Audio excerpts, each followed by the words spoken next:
Anti-smuggling campaign, partikular sa mga produktong sibuyas, pinagtibayan ng PNP at DA. Brigada Justin Ocson, ibrigada mo.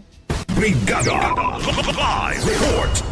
Mas pinaigting ng Department of Agriculture o DA ang kampanya laban sa smuggling ng sibuyas sa tulong ng Philippine National Police o PNP kasunod ng mga kaso ng pagpupuslit sa Cagayan de Oro, Subic at Maynila.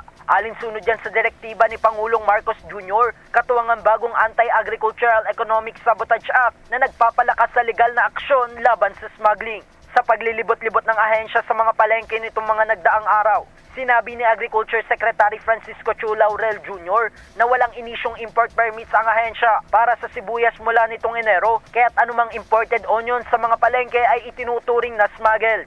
Dagdag pa niya, mas madaling makilala ang mga smuggled na sibuyas dahil mas malaki at mas malinis ito kaysa lokal na ani.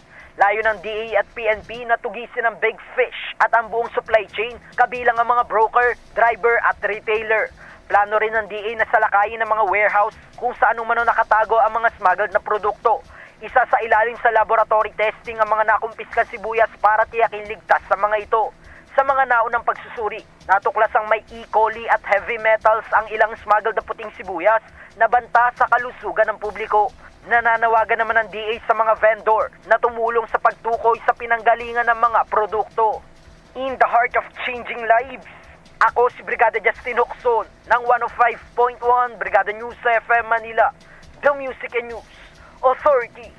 Ang bahaging ito ay hatid sa atin ng Yummyvit ES2 Oral Drops. Simulang tuparin ang pangarap ng iyong anak. And starting now,